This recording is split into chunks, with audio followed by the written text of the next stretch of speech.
Oi gente, tudo bom com vocês? Meu nome é Larissa, esse é o podcast Filme da Semana. Essa semana apenas no formato podcast tradicional, apenas a minha voz chegando até os seus ouvidos, porque teve 2 semanas seguidas de vídeo e eu acho que... tá bom, né? E também porque eu acho que no episódio de hoje não seria... O vídeo não acrescentaria muita coisa, porque eu quero falar de um filme e eu tenho algumas coisas pra falar. Eu poderia, no formato de vídeo, colocar pedaços do filme? Poderia. Só que vocês vão ver, vocês já sabem que filme que é, né? Que é o título desse episódio, mas é um filme do Estúdio Ghibli. E o Estúdio Ghibli é um pouco severo, por assim dizer, com questões de direito autoral. Então, eu não vou arriscar, apenas podcast, apenas com áudio, apenas com a minha voz. E vai ser curto esse episódio, então, bacana, ótimo pra ouvir fazendo pequenas tarefas. O episódio dessa semana não tem spoilers, mas quem viu o filme entende que poucas coisas são spoilers nele. É um filme slice of life, onde o que importa é você passar aquele tempo com os personagens, mais do que as ramificações das coisas que vão acontecer, as consequências, apesar, né, que também tem essa parte, e eu não vou entrar muito em detalhe em revelações substanciais sobre o enredo, mas vamos lá. Já faz um tempo que eu tô querendo zerar a filmografia do Estúdio Ghibli. Até para criar conteúdos, né? Eu tenho algumas ideias, mas me faltam alguns filmes, né, para eu assistir. E assim, isso não é coisa de agora. Já desde 2022 tô com essas ideias. Só que aí eu vejo 1, 2 filmes e, sei lá, vou fazer outras coisas. Então é um filme que eu vi recentemente, já tava adulta, já tava com quase 30 anos na época. E, inclusive, eu citei em algum episódio na época. Já tinha o podcast, lá no começo de 2022. E eu fiz um episódio, se não me engano, contando com meus favoritos do ano até agora. Não sei o quão bem aquele episódio envelheceu, porque eu tava falando de Coda antes, né, do Oscar. Porque na época que eu vi Coda, o filme mexeu muito comigo. Ainda é o suficiente pra ele ter ganhado o melhor filme naquele ano? Ai, não sei, né? Não sei o quão bem envelheceram as minhas opiniões naquele episódio, mas eu continuo achando Coda um filme bom. Só não, Oscar de melhor filme bom, sabe? Enfim, não vou entrar nesse mérito porque não é o objetivo aqui. Nesse episódio eu também falei de Sussurros do Coração, por sua vez, se manteve muito alto no meu ranking daquele ano. Ele terminou, acho que no top 10 ou no top 15 de favoritos, porque foi um filme que eu gostei muito, muito, muito. E agora, depois de todo esse tempo, eu resolvi fazer um episódio solo pra ele. Na verdade, eu fico meio assim de fazer episódios solos, porque eu sei que muita gente não vai ouvir. Se a pessoa não viu o filme ou não se interessa, é diferente do que eu botar várias indicações aí, talvez, né, mais pessoas ouçam. Mas os episódios do Estúdio Ghibli que eu fiz do podcast, eles foram muito bem. Tem um episódio da Viagem de Chihiro lá, assim, no começo. Acho que episódio 8, 10, é bem no começo do podcast mesmo. Tem da Viagem de Chihiro e tem do Castelo Animado, que são os meus 2 filmes favoritos, né, do estúdio. Recentemente eu revi Kiki, aí Kiki é o resto do meu top 3, né? Castelo Animado, A Viagem de Chihiro e o Serviço de Entrega de Kiki. E Sussurros do Coração é, tipo, o 4º lugar. Assim, ele tava em 3º lugar até eu rever Kiki, realmente. Kiki conversou muito comigo, mas aqui hoje eu quero falar de Sussurros do Coração, que é um filme um pouco menos conhecido do catálogo do Ghibli, até porque ele não é dirigido pelo Miyazaki, né, que é o grande nome da casa. Sussurros do Coração é de 1995 e ele foi dirigido pelo Yoshifumi Kondo. Aliás, esse é o primeiro e o único filme do Yoshifumi. Ele era um animador do Estúdio Ghibli, ele estava envolvido com outras produções e tinha tudo para virar um nome forte, né, do estúdio como diretor, só que ele faleceu precocemente em 1998, aos 47 anos. Sussurros do Coração, como eu já falei, ele é meio que um slice of life, um filme que vai acompanhar a personagem principal, a Shizuko, durante um tempo da sua vida.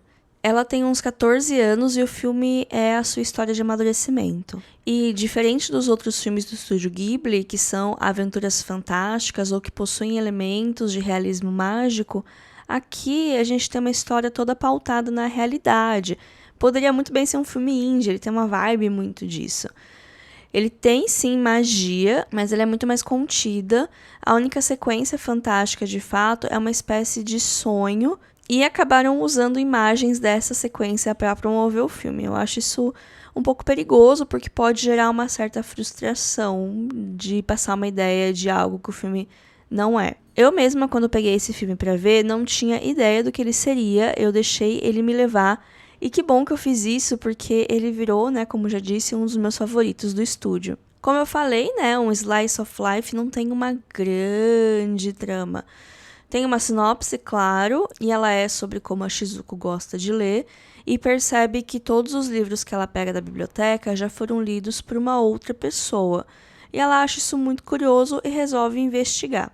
Essa é a sinopse e é um dos arcos da primeira meia hora do filme, mas ele acaba virando outra coisa conforme, né, as coisas vão avançando.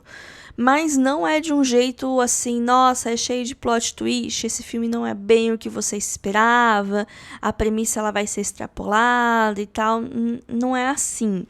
É de um jeito mais cinema indie, cheio de eventos cotidianos que podem parecer meio chatos, mas que eles fazem total sentido na trama que estão ali inseridos. E eu posso falar de 80% do que acontece nesse filme que não seria de fato um spoiler, né? Que não são esses eventos em si que movem a história, mas sim as relações entre os personagens e como isso vai afetar a nossa protagonista. A Shizuko é uma adolescente criativa, uma estudante exemplar, devoradora de livros e que ela se vê naquela idade de começar a pensar o que fazer da vida, de um jeito quase idealista. Todo mundo já passou por isso quando tinha 13, 14 anos. E ela quer ser escritora. Mas aí tem uma coisa que eu acho que é o momento que o filme conversa muito com qualquer pessoa que nessa idade resolveu seguir alguma carreira ligada à criatividade. Porque ela não é uma coisa constante. Ao longo do filme todo, ela tenta reescrever a letra da música Country Roads, que toca em diversos momentos do filme. Ele, inclusive, ressignificou essa música completamente pra mim. Toda vez que eu ouço ela, eu penso imediatamente no filme e eu fico emocionada. Mas não porque é triste, esse aqui não é um filme triste. É um filme fofo, mas também um tiquinho melancólico, nostálgico. É difícil descrever como que esse filme conversou comigo, como ele me tocou. Tem as partes adolescentes, com as coisas da escola, ela com a melhor amiga dela conversando sobre coisa de adolescente, conversando sobre garoto, conversando sobre a prova que vai ter semana que vem. Tem a trama do cartão da biblioteca, que vai inserir um novo personagem importante lá na metade do filme, mais ou menos. E em dado momento, ela começa a escrever um livro. E isso meio que vira a vida dela, ela fica obcecada. Ela tá decidida a escrever o melhor livro de todos na primeira tentativa.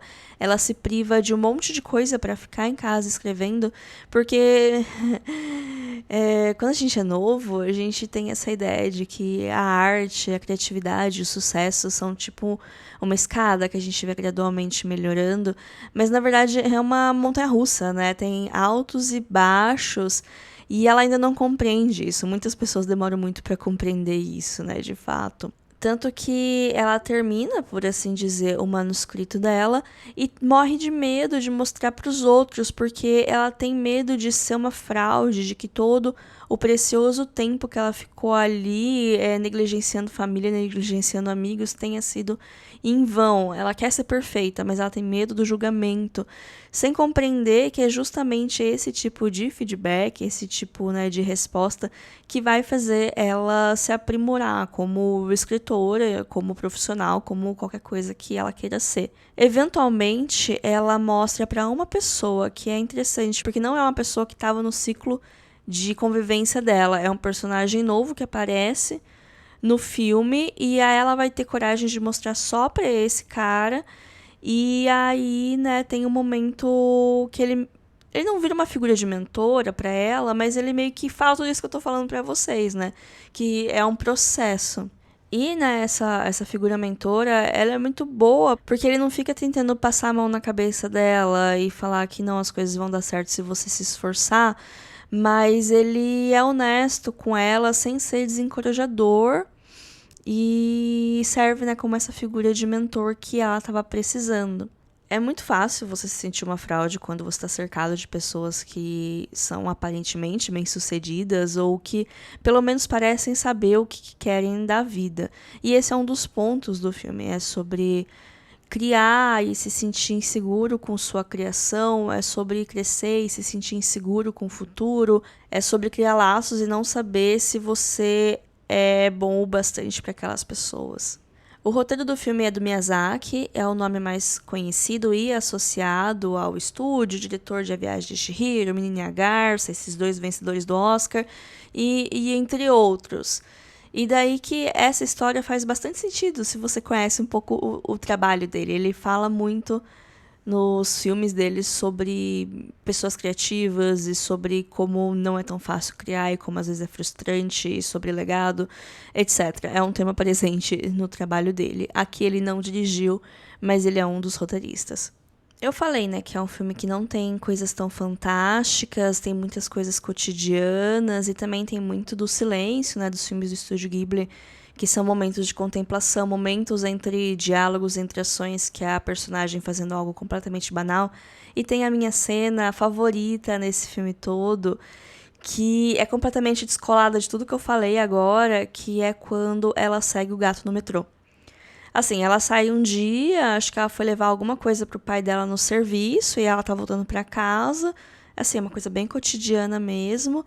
E no trem que ela tá, ou é metrô, ou é o ônibus, não lembro. Ela tá em algum meio de transporte.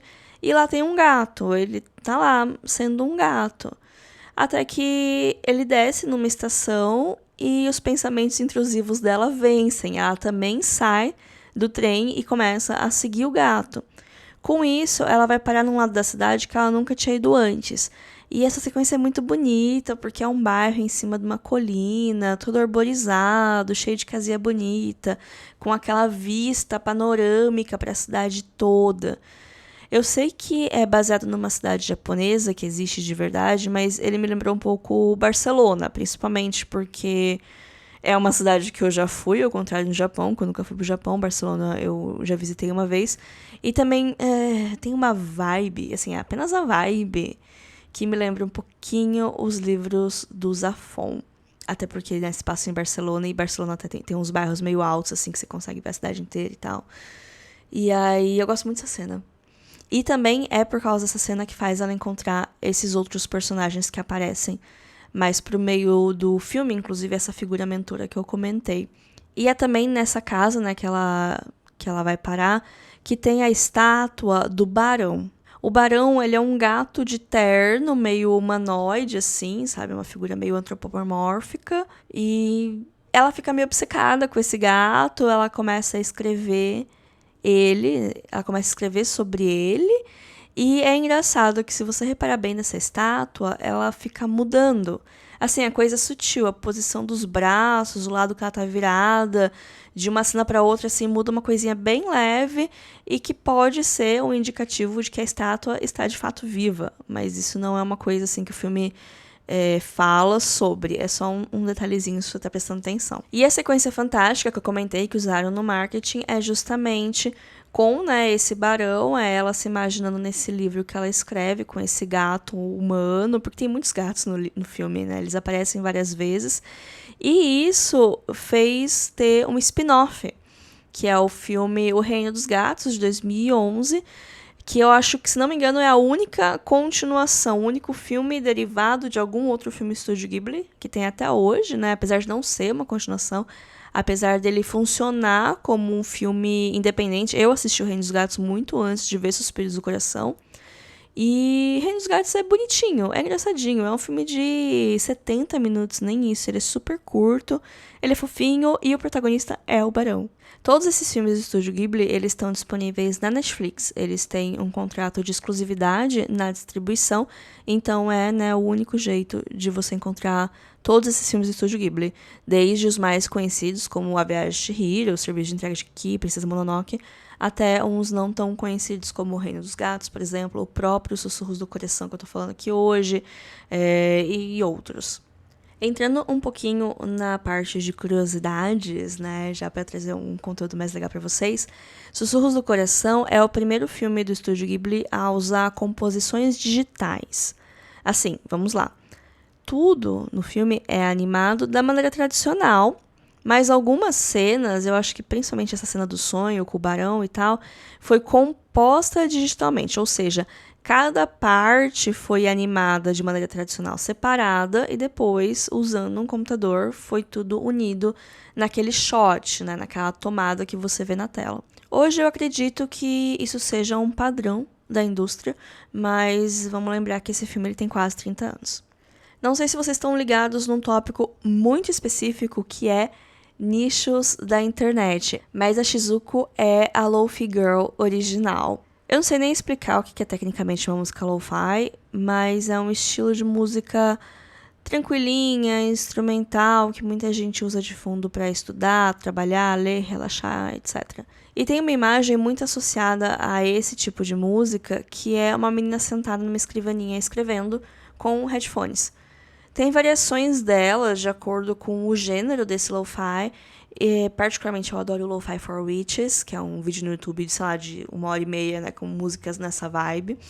Mas, né, a base da ilustração é a mesma. E veio desse filme. Tem uma cena muito específica que quando eu tava vendo, eu falei, olha, é a menina lo-fi. Depois eu fui ver e de fato era, né? Foi inspirado nisso. Na verdade, na primeira vez que subiram um vídeo com essa música, botaram a foto da Shizuko. Mas aí, como eu já falei, o Estúdio Ghibli ele é bem rígido com o copyright, né, das propriedades intelectuais deles. Eles foram lá derrubar o vídeo, e aí depois ele voltou, né, com uma outra ilustração inspirada na Shizuko, mas diferente o suficiente. E aí até hoje é meio que um padrão, assim, desse tipo de música. Essa menina de anime sentada com os fones de ouvido e escrevendo, estudando, fazendo, né, o que for. Bom, acho que era isso que eu tinha pra falar. Não queria fazer um episódio tão longo assim hoje. Queria falar o suficiente pra instigar vocês a assistirem o filme, mas não falar tanto a ponto de me acusarem de dar spoilers ou a ponto de vocês acharem que eu revelei coisas demais e que isso vai estragar a experiência de vocês. Eu não falei coisa demais. Tem muita coisa que acontece. Tem um romance que ele meio que desabrocha assim, no filme, que é muito fofo mesmo. E toda a parte da relação da Shizuko com o processo criativo dela é algo, assim, muito legal de ver.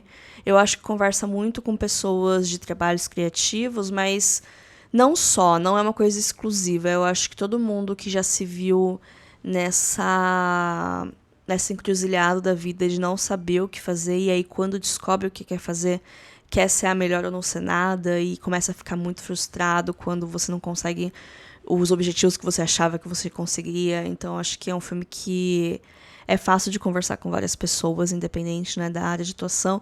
Talvez com criativos bata mais forte.